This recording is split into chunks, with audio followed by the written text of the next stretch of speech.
નસવાડી ટાઉનમાં સરકાર ફળિયા 4 રસ્તાની આંગણવાડી નંબર 4 અંબે માતાની ધર્મશાળામાં ચાલી રહી છે।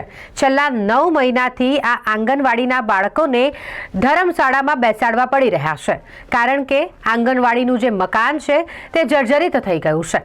છેલ્લા 9 મહિનાથી આંગણવાડીના બાળકોને ધર્મશાળામાં બેસાડવામાં તેઓ મજબૂર બન્યા છે। ત્યારે માંગ એ જ છે કે આ આંગણવાડીનું જે મકાન જર્જરિત થઈ ગયું છે તેને વહેલામાં વહેલી તકે બનાવી આપવામાં આવે।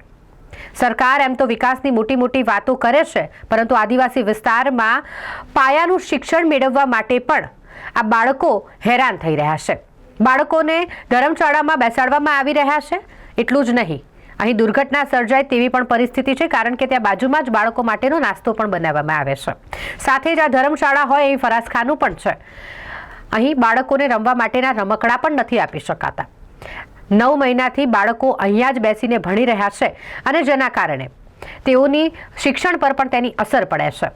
અહીંયા તેઓને બેસાડવામાં પણ તકલીફ થાય છે। આંગણવાડીના કર્મચારી દ્વારા આ મામલે માહિતી આપવામાં આવી કે 9 મહિનાથી આ જ હાલત છે અને વારંવારની રજૂઆત બાદ પણ આંગણવાડીનું જર્જરિત મકાન તેનું રિપેરિંગ કામ નથી થતું, નવું મકાન બનાવી આપવામાં નથી આવી રહ્યું અને જેને લઈને આંગણવાડી કર્મચારીઓમાં પણ રોષ છે। આ નસવાડીમાં 4 નંબરની આંગણવાડી શાળા હતી અને એનું મકાન અત્યારે જર્જરિત હાલતમાં થઈ ગયેલ છે। એ મારા મકાનની સામે જ આવેલી છે બાલવાડી, પણ મકાન જર્જરિત બાલવાડીનું થઈ ગયેલું હોવાથી અત્યારે અમારી સંસ્થા છે, મંદિર છે, મંદિરને અંબે માતાનું મંદિર, હનુમાનજી દાદાનું મંદિર છે, એની ધર્મશાળામાં અત્યારે બાળકો બેસીને અભ્યાસ કરી રહ્યા છે।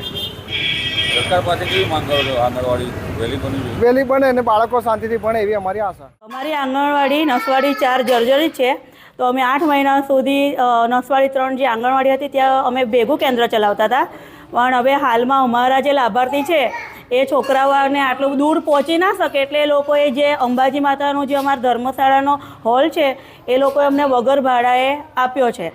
અને અમારી એક જ અરજી છે કે અમારી આંગણવાડી વહેલી બની જાય તો અમારા છોકરાઓને સારું રહે। અહીંયા શું મુશ્કેલી પડે? અહીંયા મુશ્કેલી થોડીક પાણીની છે, બીજું કે છોકરાઓને રમવાની જગ્યા ના મળે, કારણ કે એક બાજુ અમારો ગેસ છે, પાછો ધર્મશાળાનો થોડોક સામાન છે, એટલે છોકરાઓને જેટલી ફ્રીડમ જોઈએ એટલું રમી ના શકે, એટલે જેથી કરી અમે અમુક સાધનો પણ અમારા રમકડા છે એવું લાવી નથી શકતા।